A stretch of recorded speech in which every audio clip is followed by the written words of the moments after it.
As we get started, a big thank you to the presidents of the Africa Business Club and the co-chairs of the conference and all the students that put this together. None of this would be possible without you. I'm going to try and get out of the way as quickly as possible and try and do justice to this introduction. I'm going to do a couple of things. I'm going to read some stuff, which is pretty good, but then also do a proper introduction. This book is an important piece of work. Many of us have been waiting for it, and I know it's generated great excitement. Professor Christensen, who was meant to be here today, sends his apologies. We have EFOSA and Karen here, and to many of us, we know them well. But let's do some justice before we start to some of the work. EFOSA is currently a senior research fellow at the Clay Christensen Institute for Disruptive Innovation, where he leads the organization's global prosperity research. And he works closely with Professor Christensen in figuring out ways to better help entrepreneurs and policymakers and development practitioners spur economic growth. His work has been published in the Harvard Business Review, Guardian, Quartz, and the World Bank, and he regularly speaks on the topic of innovation. He's a graduate of the Vanderbilt University and also an alum of the Harvard Business School, where he completed his MBA. So a quick round of applause for EFOSA. But let me take some time beyond what is written and what you can Google. EFOSA is a leader in and of his own right, and importantly, in the visionary work of Karen and Professor Christensen and EFOSA, he's also someone born from the African continent and hails from Nigeria. And so for many of us, that's truly a wonderful contribution, EFOSA. We're so proud of you that you are a part of this project. I also just want to acknowledge Professor Christensen's leadership with Karen as well, just in terms of that partnership. So congratulations. On a final note, many of us have been reading EFOSA's blogs and notes for a number of years, actually, EFOSA. I think for me it's been 3 years plus. And they've been absolutely fascinating. I would encourage all of you to do that. But the distinguishing feature of EFOSA, for those of us that have been fortunate to know him, is that his humility and commitment to Africa is something that stands out. And we just want to acknowledge that, EFOSA, that you represent the best of what the continent has to offer, and we're so glad that someone is putting that view forward. Thank you. Thank you. I also want to do justice to Karen, and I'm calling Karen at first name basis as though we are old friends. But Karen has to be acknowledged. By the Ashoka Fellowship, she's recognized as one of the most influential women in the world. And she's been a longtime partner of Professor Christensen, having worked on 2 books, including How to Measure One's... How Would You Measure Your Life? And I have a copy of it. Many of us have a copy of it. And it's a profound piece of work. And just when you think someone has written a profound piece of work, that will be hard to top because it's really moved people, The work that you worked on with Professor Christensen really is about a values-based approach to life and what's important.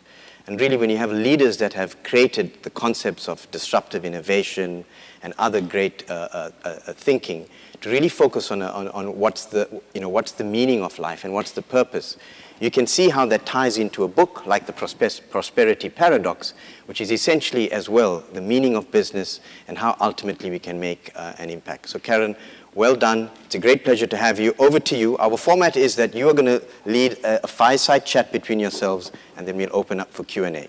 Thank you. Perfect. Thank you. Thank you very much. I was enjoying Yuvan. I just wanted him to keep going. Yuvan, just keep talking, brother. I leaned over and said, you haven't said a word yet, and you've got applause, so it's worth it, trust me. Or shall we say, the format for today is I'm going to do what I do best, which is ask questions. I was his collaborator and Clay's collaborator on this, but it was my joy to help them explain and share their ideas. They are their ideas, so that's what I'm going to do for the audience today. I'll do about half an hour's worth of our conversation, and then we'll open it up for questions, and we're ready. So let's start with EFOSA. I just want to ask you to share, how did you become interested in doing this work? What led you personally to the insight that you wanted to start working on this question of poverty and prosperity? Yeah, thanks, Karen. Like Yuvan said, I'm originally from Nigeria. I moved to the States in 2000. And like many of you, maybe not most, but many of you, you know, when you leave Africa, it's usually a one-way ticket. It was a one-way ticket for me in 2000. I came for college, and I was really excited because I'm like, I'm not going back. Why would you willingly go back to prison if you don't have to? That's how I saw the continent. No opportunity, the education, it was lackluster. I mean, corruption, infrastructure, I can keep going on and on and on. And then you come to America, as I did, and I could have Coke for breakfast, lunch. I mean, everything was available. This is amazing. So I got a job after university. I was an engineer. I studied engineering and started working. I bought a house. I mean, I embraced the American dream. I bought a car, an SUV. So I really embraced the American dream. And then in 2008, so 8 years I'm in the US, I do not go back to Nigeria at all. 2008, I stumbled upon an economic development book. The first one I stumbled upon was called The Bottom Billion. And I read that as quickly as I've ever read anything. And then at the end of the book, he recommended 2 other books. I read those. And then my third book, which is written by an NYU professor, William Easterly, is titled The White Man's Burden, and it's explaining why a lot of efforts, foreign aid efforts, haven't really helped Africa and many low-income countries. He dedicates the book to a 10-year-old girl named Amarich, who has to wake up every morning at 3 a.m., walk miles, fetch firewood, and sell, right? That's February 2008. I'm in my room. I'm reading about this 10-year-old girl. And I'm thinking about when I was 10 years old and how, yes, I didn't grow up in the US, but I didn't have to do that. And it was right then I realized I had to do something. I didn't know exactly what, but I couldn't keep living my life as if it wasn't happening. So that year, I figured out my immigration situation. You guys know what I'm talking about. Don't act like, you know, you gotta make sure you don't have to pass through that American embassy on the way back. Like, I figured it all out, and it was good. And then I went to Nigeria for the first time in 8 years, visited a few villages. For the first time, really, I lived in Nigeria, but never really visited the villages. The rural-urban divide, right? We sometimes live as if we don't see the poverty. And I came back and said, all right, guys, we have to do something. I got a bunch of friends together, friends at my church, friends that I worked with, and we started raising money. And we built a well in the community, and then started an organization, Poverty Stops Here, and said we're going to build wells, invest in education, and give out microloans. About 6 months after you build the well, I get a call. I'm back in Wisconsin. The well has broken down. We build about 5 wells, and most of them end up broken. 4 of them break down. And I was just heartbroken because I'm like, this isn't really how I planned it in my head, right? You provide water for a community that doesn't have water, and this happens. And then I said, look, I have to figure out how to do this more methodologically. And so came back to business school. And that's where I met Professor Christensen when I took his course, and really changed how I see the world. So you sat in his classroom. The tablets came down from the disruptor of all things. Yeah. What did you learn in working with Clay and talking with Clay that led to the thinking in this book? And what's your big idea? What's the main it of this book that's different? Yeah, I'll first take a step back and answer the first question. So if you don't know, Professor Christensen is easily the top professor at the business school. I mean, he's the father of disruptive innovation. He has changed the way many management thinkers think today. Many managers, people in Silicon Valley, think and how they do business. Apparently, if you read the biography of Steve Jobs, Innovator's Dilemma, which was Professor Christensen's first book, is one of the only books Steve Jobs ever read. He didn't take to reading a lot of books. So it gives you sort of the cachet of the professor. So I took his course. It's the most popular second-year course, and the course is designed around what he calls theories.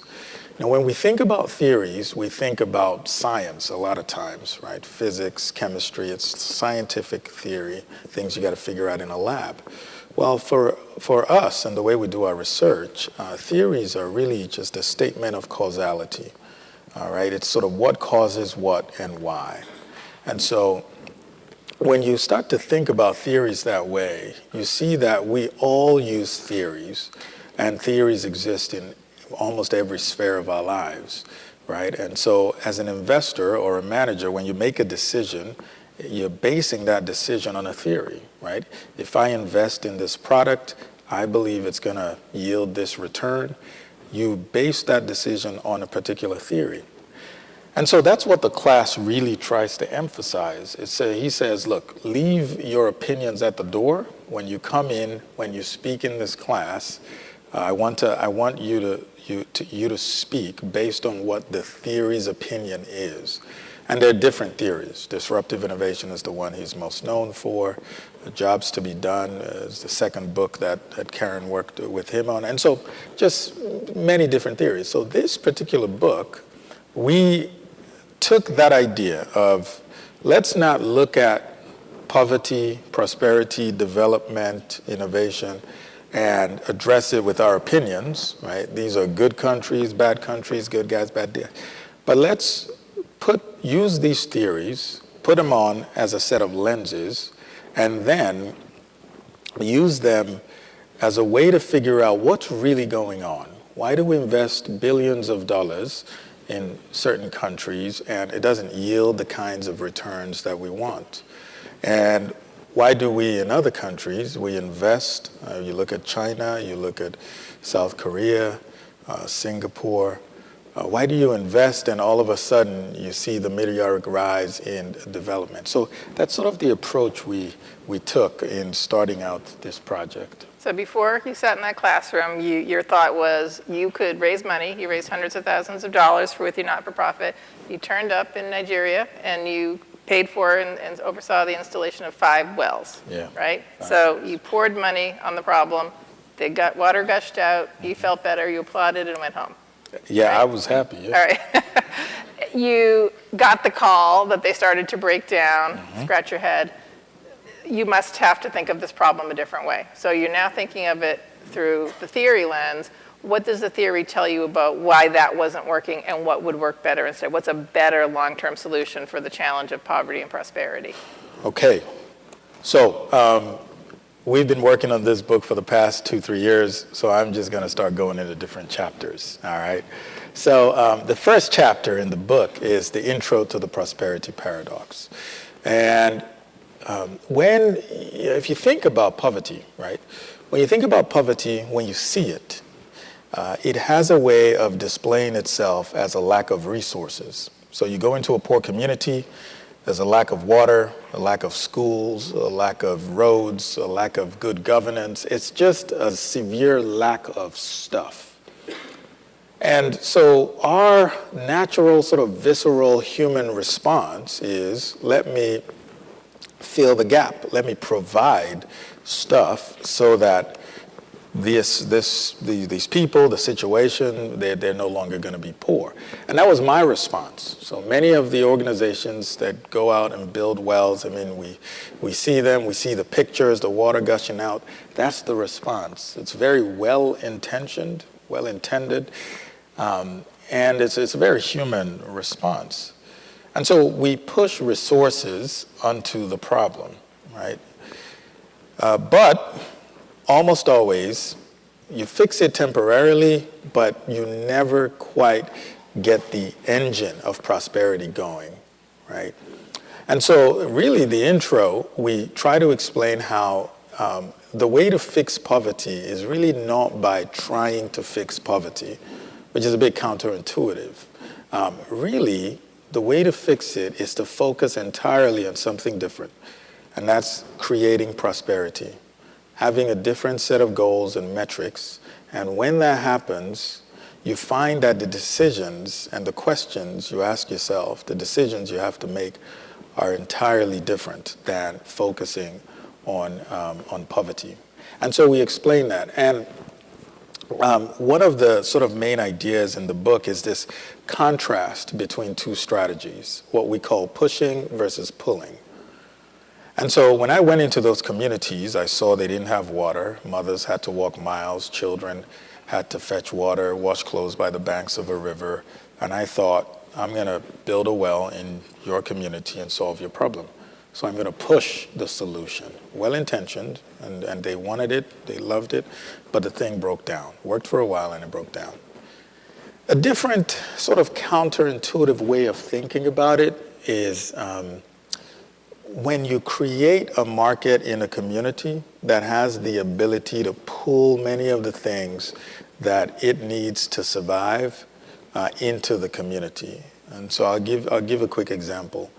One of my favorite case studies that we wrote about is, I talk about this a lot, so some of you are going to laugh when I say it, is Indomie noodles. So how many people have eaten Indomie here? All right. How many people do not like Indomie? You can leave. I'm kidding. No, I'm kidding.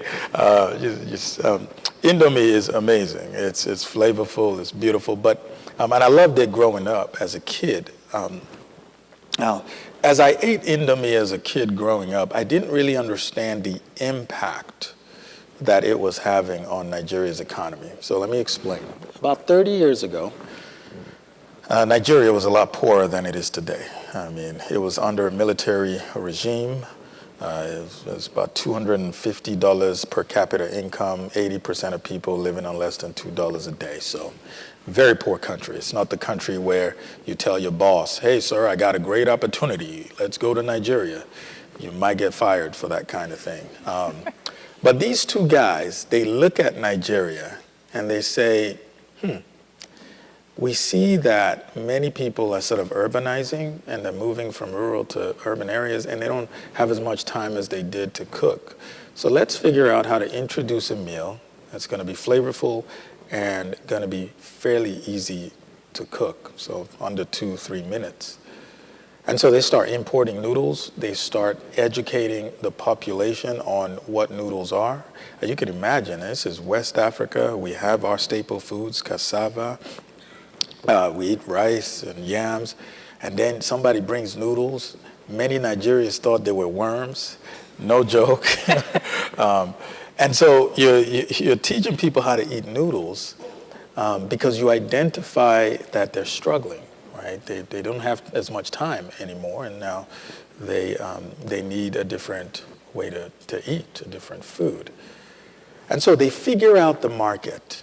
And then in 1995, they begin, and again, we're not yet democracy, right? It's 1999.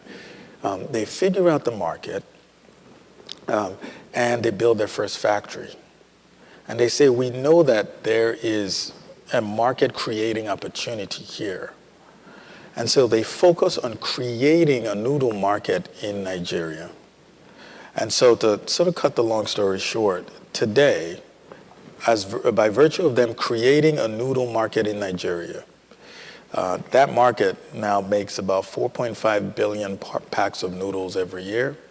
That company grosses roughly $1 billion a year. They run 13 different factories.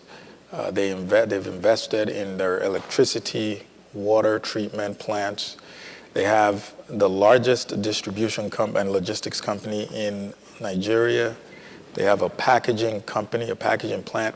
And so what you find is when you create a new market that provides services, products and services for people who historically couldn't access it, when you make things simple and affordable, that market, by virtue of it being in existence, pulls in many of the things that a society needs to thrive. And so that model of not just looking at poverty and saying, let me fix poverty, let me go and give you the well, let me give you the school, but instead thinking about how you can look at people's struggles, create a market that makes many things simple and affordable, so that that market now pulls in many of the things it needs to survive, is really a central message in the book. So we talk about in the book the concept that innovation is at the core of this. The question is, how is that not just a hit product? What's innovative about that, and what does market-creating innovation actually refer to? Give us another example. So chapter 2. Thank you, Karen. It's 12 chapters, I warn you. No, I'm kidding. Yeah. No, well, it's a very nice book. It's very nice. Chapter 2 is titled, Not All Innovation is Created Equal. Because when you think about the word innovation, right, what is it? It's like something new, flashy. It means different things to different people. But Professor Christensen he's so brilliant in helping you really categorize things accurately and see the world differently. So from the economic development standpoint, we really like to think about the world is broken down into 3 major types of innovations. The first we call market-creating innovations. Innovations that make things simple and affordable so many people who historically didn't have access could now have access. By virtue of doing that, making it simple and affordable, you create a new market, right? So Henry Ford did this about 120 years ago. Cars back then were like private jets today. Only the rich had it, and they went out joyriding. But he was able to create the Model T, and that democratized cars, so millions of Americans and people across the world began to afford cars. So that's the first type of innovation. And that really is at the core of a lot of countries that have developed. The second type of innovation are what we call sustaining innovations. These are innovations that make good products better. And so I'm sure many of you have new iPhones, or your cars are not, 1999 models. Or maybe some of you. No, I'm kidding. But sustaining innovations make good products better, right? They keep companies vibrant. They keep economies interesting.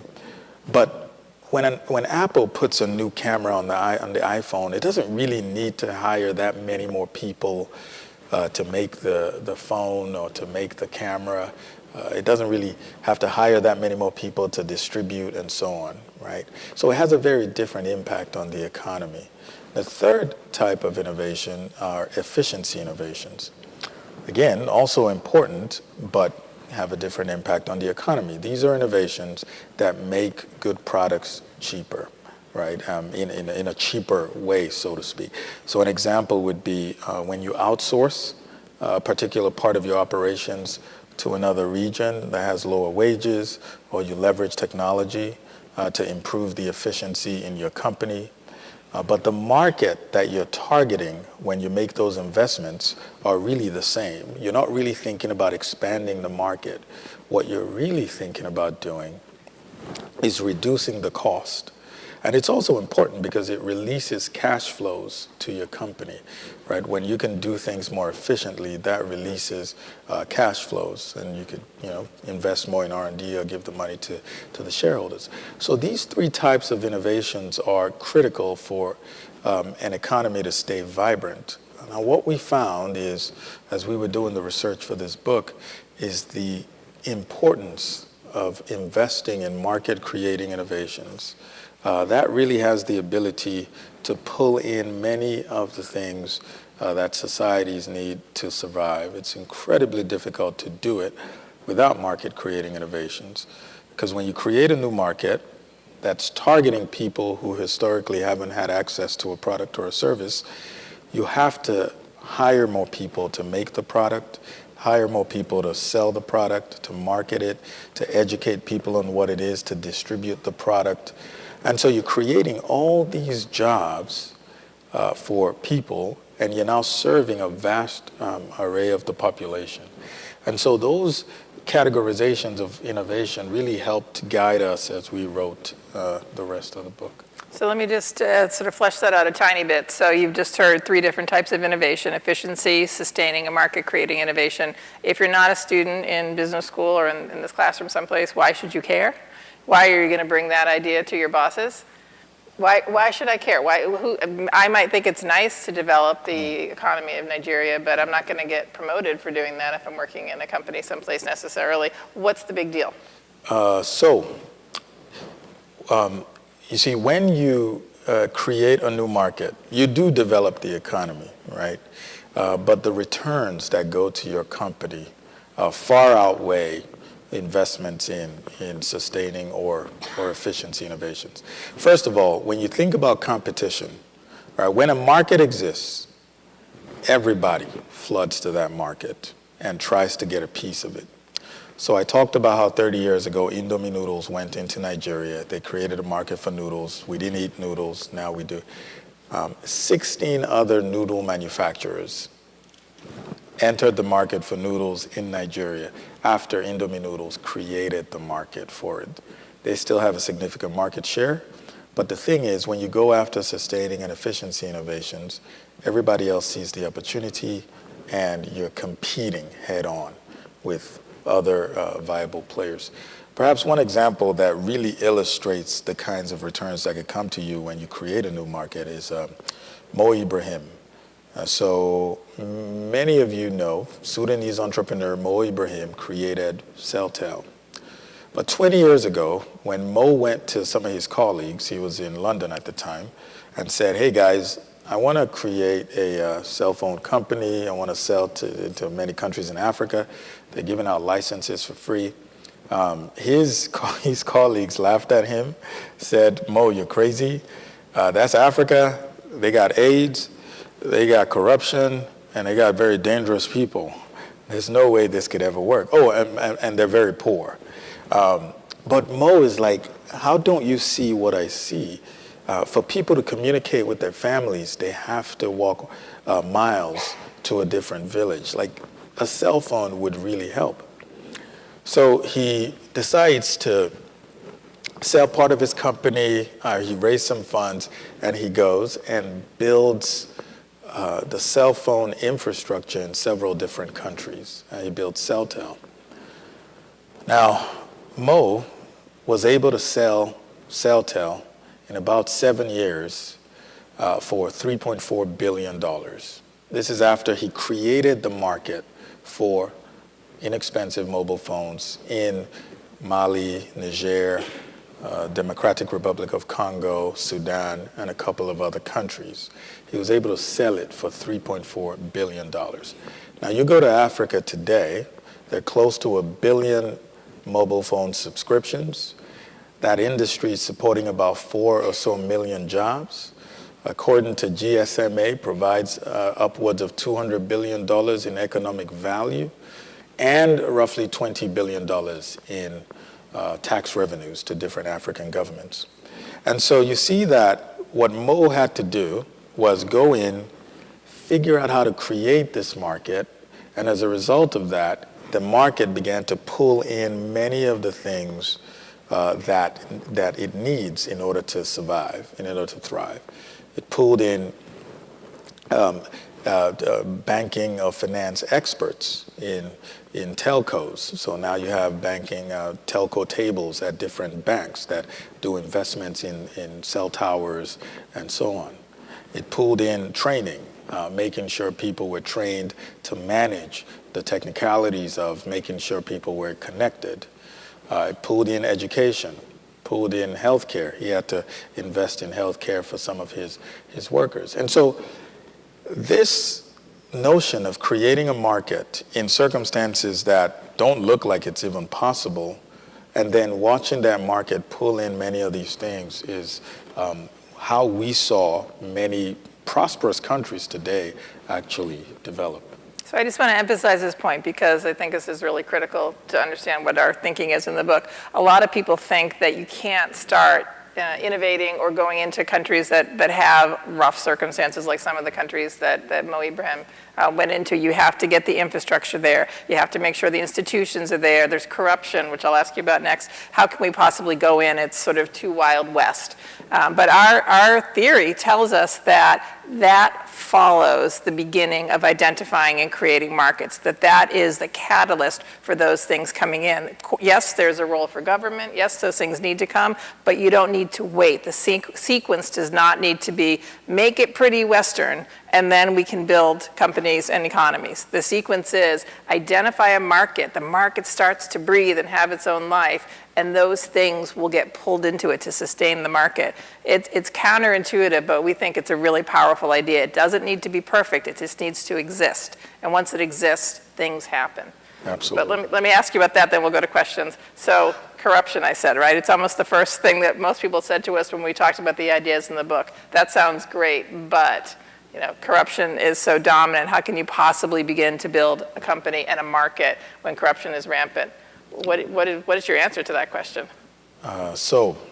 Chapter 9 in the book is... Skipped all the way to 9. Yeah, I know. It's titled, Corruption is Not the Problem, It's a Solution. Now, before you guys walk out of here saying that EFOSA said corruption is good, because I was speaking somewhere else a few weeks ago, and they start tweeting that EFOSA said corruption is good, corruption is the way, the truth and the light. No, corruption is not good. Let me be clear. So corruption is not good. But corruption is not the problem when I think about Africa's development trajectory. I'm not saying corruption is the solution to how we should develop, but it's not the problem. It's a solution. Now, what we mean by that and how we wrote that chapter was, instead of looking at corruption as this scourge, this moral, reprehensible problem that many countries have, and saying, we need better governance, we need more anti-corruption, we said, let's try to understand what corruption is. Let's lean into it. Why do people engage in corruption? That's the first question you have to understand before you try to solve a problem. You don't go to a doctor and the doctor sees you're sick and he says, well, that's a bad thing that you're sick and we're going to drive it out by all means. They lean in and try to understand why. So that's the first thing we did. We diagnosed. And then the second thing we did was we said, in the same way we said not all innovation is created equal, it turns out not all corruption is created equal. And what we then did was categorize corruption differently. And so I'll explain. If you go to China today, that country over the last 15 years has attracted more than $2 trillion of foreign direct investment, China. But at the same time, when you ask the average Chinese, whether in China or many of the Chinese now operating in Africa, hey, tell me about corruption in China. They will tell you that China is way more corrupt than many countries in Africa. Now, why is that? How does that work? Well, it turns out that we categorize corruption in three main buckets, right? The first is what we call overt and unpredictable.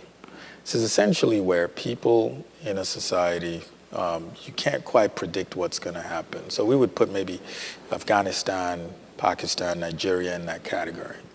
The second is covert and predictable. We'd put like China in that category, South Korea circa 1990s in that category. And the third type is a transparent society, right, which is where we'd put the United States. It's in that category. You don't ever really eradicate corruption from a society, but you can work towards trust and transparency, right, towards better institutions.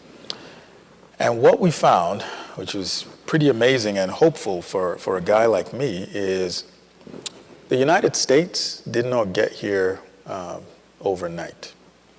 If you go back far enough, about 100, 150 years ago, the United States was as corrupt, if not more corrupt, than many African countries today.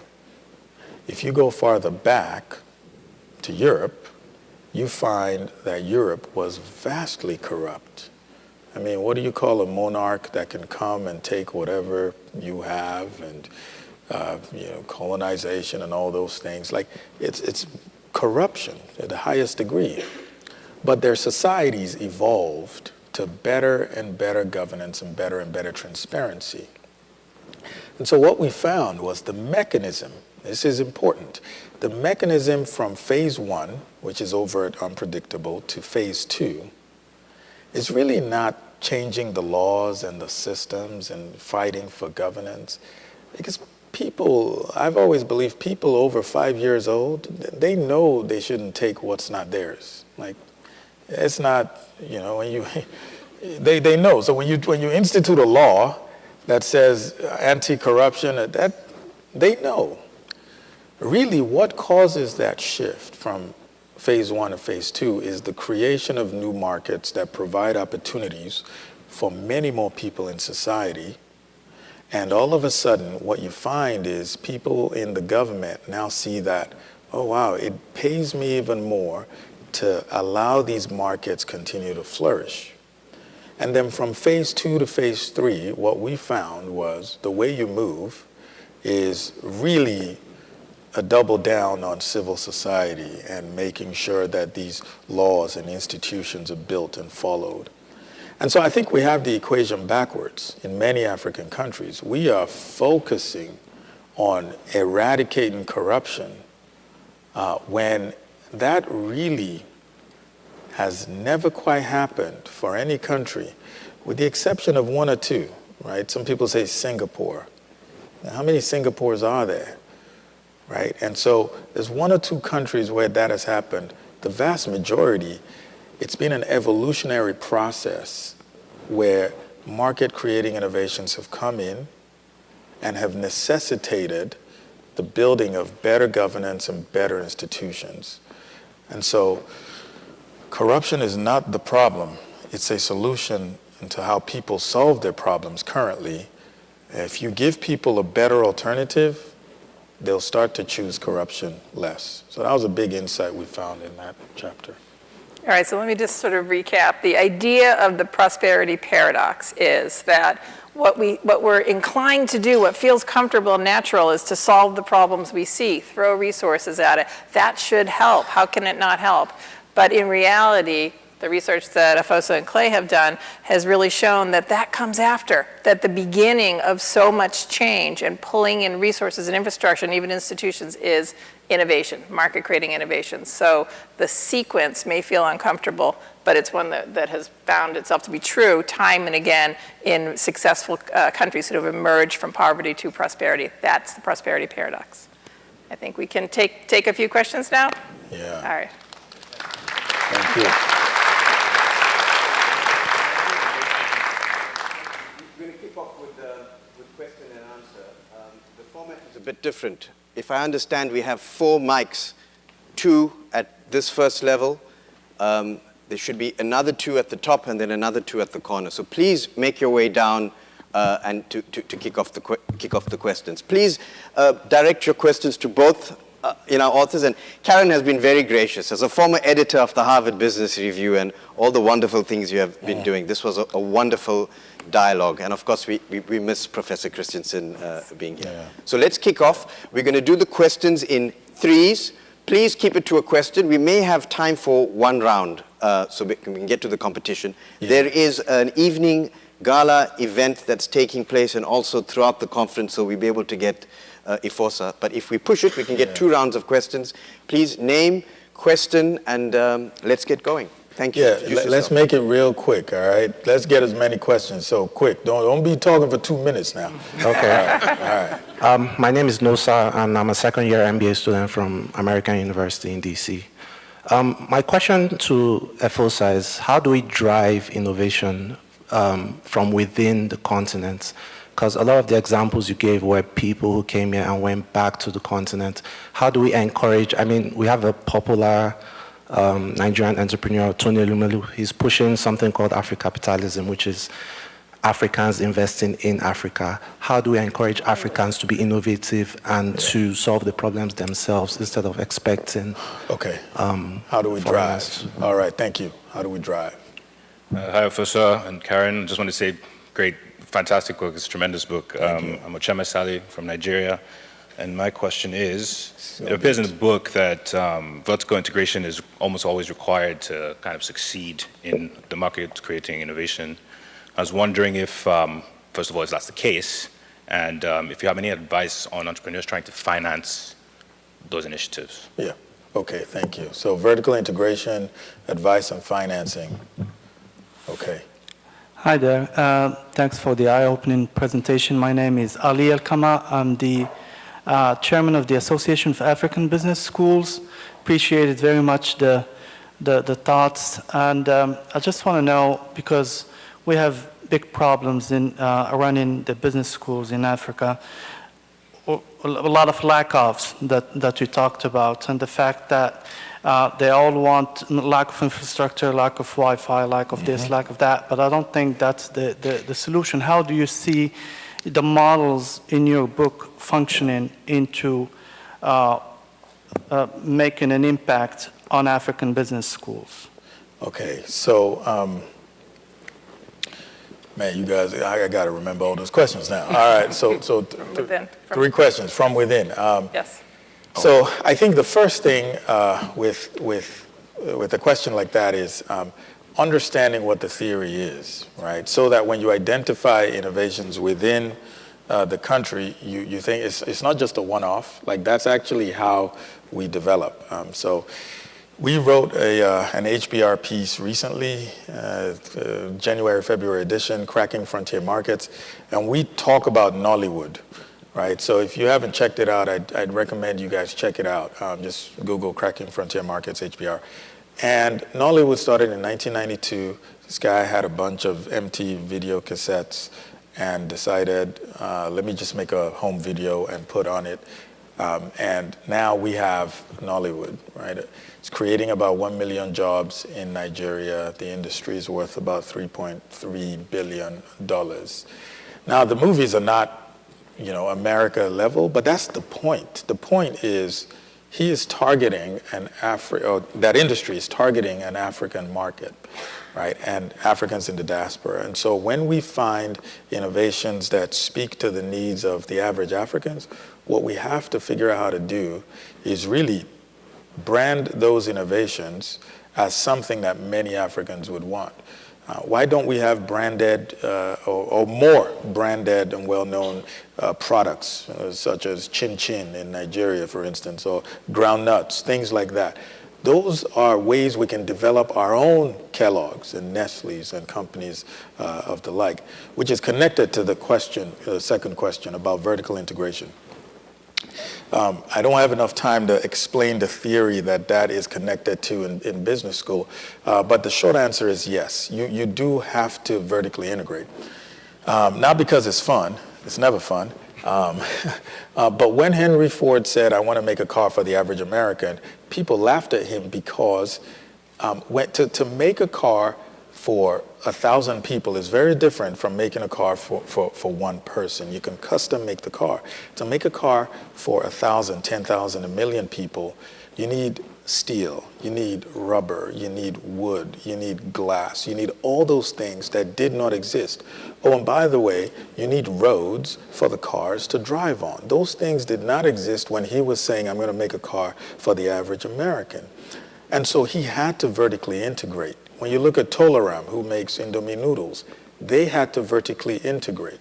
When you look at another American entrepreneur in the 1860s, 70s, Isaac Singer, he had to vertically integrate. He had to build his factories, build the distribution houses, build railway stations, build branch offices.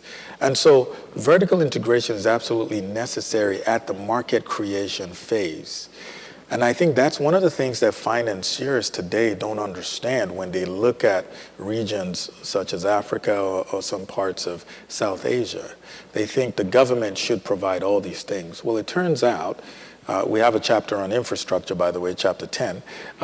It turns out that infrastructure often follows. It's pulled in by the market, and the government then takes over when it becomes like critical mass. It almost never leads. It's incredibly difficult for infrastructure development to lead. The third question about business schools. I think Harvard Business School is probably the oldest business school, I think. If it wasn't the oldest business, second, okay, but the best. I'm kidding, only half kidding. But what I challenge us to do as educators is look at the relationship between schools and the economy, right? Why were there no business schools in the U.S. in 1800, in 1850? Businesses and schools should have a very symbiotic relationship. And so HBS 1908 or thereabout is when it was founded. And when you look at capitalism and industrialization in the U.S., it called for training business leaders, it called for training managers, because the economy, the markets that innovators were creating pulled in the education, pulled in the need for these business leaders. Similar to land-grant colleges in America, these land-grant colleges were connected to agriculture and technology, the Industrial Revolution. So Ohio State, Penn State, they weren't just schools that America decided, oh, it's a good idea to make a school. They were connected to the economy. Now, I think if we go back to Africa and say, let us build schools that are connected to the needs of the economy, then we can start to see the economy develop and the schools also develop in kind. I think we've got 5 minutes. There's another event here. Let me take this 2 or 3. Yeah, Make sure. it short. Yeah, of course. Don't be like me. My name's David. I'm an engineer as well. And so, like, kind of from what I read in The White Man's Burden, like you had mentioned, you talked about political corruption, but I was wondering about political stability. As an example, South Sudan was going through kind of like a good period for a minute, and then when there was a lack of stability, that GDP dropped. So I was wondering if you can touch on that as well. Political stability, I'll just be quick, it's always bad. I mean, if you look at America's GDP after the revolution and then the Civil War, I mean, war is always a bad thing. Go to Syria, you see what's going on now. But again, most wars are temporary, right? And so it's always going to be bad, right? But after the war, I think people will continue to get their lives together and things will get better. So. Hello, thank you, EFOSA and Karen. Thank you so much. My name is Yemisi Onibokon from Nigeria. I have a quick question for EFOSA. So you mentioned that you came here to the States, and many of us like you came here to study, and our heart yearns to make an impact on our beloved Africa. I don't know if I missed the later part of your well project that you started in the rural areas, yes. But I just wanted to ask, how did that shape your experience on innovation today and innovation, with this book, just innovation in general in Africa? Okay, we'll take one. Oh, man. Okay, let me take one there, and then real quick. We can talk after. Okay, real quick. Thanks, EFOSA. Okay. I'm Terence Kamal from South Africa. My question to you is there potential for true innovative African solutions for Africa as opposed to innovative application? Because quite often we find celebratory awards and events happening in Africa when it's a pure duplication of applications elsewhere. Is there an opportunity for true innovation for Africa? So, excellent. So, Wells, how that shaped true innovation. Last one. Okay. My name is Tam. You talk about corruption, and I generally believe that if the benefits of corruption outweighs the cost, people will be corrupt. But you talk about dealing with that, creating markets, and using free market principles, I would guess. But now, generally, in a lot of African countries, and I would say like Nigeria, people generally believe that the government has a role to play in allocating resources. Now, governments do not create wealth. They just take wealth using the nonsense of eminent domain and all that. And you never said anything about that. What are your thoughts concerning how a lot, especially in Nigeria, how a lot of people generally think that government should provide electricity, government should provide water, stuff like that? Okay. So innovation, that affected how I think about innovation, the wells, because I could not keep building wells and just knowing at the back of my mind that they were going to break down. Because if you build 2 or 3 wells and they break down, chances are if you build the 4th one, it's also going to break down. And so for me, what that informed was there has to be a different way to provide water to people. And I didn't know what the answer was. All I knew was that was definitely not the way. And so always sort of stretching my thinking. We did that as we were writing the book, just stretching our thinking, like, why is that solution the way, and can there be a better way? The question about true innovative solutions. So chapter 2, before we go into the different types of innovation, we define what we mean by innovation. See, it turns out that I don't know of any country that has ever developed by itself without borrowing innovations from other countries. So borrowing innovations is not a problem when you apply it differently in your own context. The British borrowed from the Dutch, the Americans from the British, the Japanese from the Americans, the Koreans from the Japanese, the Chinese now from everybody. And so, so that's what, they did not invent piracy, by the way, and IP theft. Like Americans were doing that way back, like we've all done it. The point is, once you contextualize your innovation to solve the local problems and you create a new market, necessarily that will lead to new jobs and would lead to a more productive society because you have helped people solve a struggle that they've been going through. The third one was this notion of people having a feeling that the government has to solve my problems. Now, that's a good question. It's an interesting question, and it's one that, let me try to be quick. It's the last one. Again, we had to go back to write this book. We had to go back to when rich countries today were poor. And if you go back about 100, 150 years ago in the US, the notion that the government would solve all my problems, it didn't quite exist. The government took care of land, taxes, and foreign policy defense for the most part.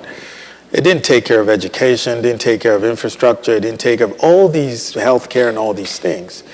That emerged over time as the society became wealthier. Now we have a narrative that's pushed forward, I think with good intention, by an America, a Europe, the World Bank, what people might call the Washington Consensus, that the government is supposed to provide all these things. Well, the governments can barely pay salaries. They're ill-equipped to manage their organizations. They're large. And there are little to no opportunities in the countries where they live. And so it's incredibly difficult to ask them to do an impossible job, and then they know they have 2 to 4 years, depending on their term, and there are no opportunities afterwards, and they know it's an impossible job. It's hard for that not to encourage corruption. Now, what we hope the book inspires is people looking at the evolution of development. Like when we were poor, America, Europe, how did we get to where we are? Because I think that's important for many African countries today in understanding the role of the government and how they can outsource some of these activities to the private sector in the short term, and they could take it back in 10, 20 years. They could take back education in 20 years. They could take back healthcare when the private sector has developed and created new markets. They could take all that back, but for now, it's almost impossible, as we can see, for them to do all these things. So I'm so sorry, I'm out of time. I'll be around. Yuvin, close us out. Thank you.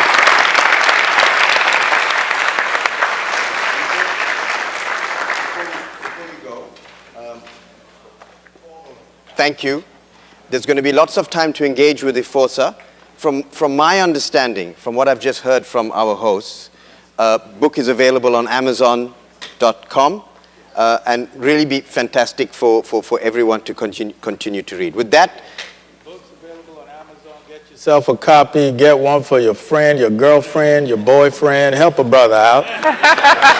It's a good book. It's a good book.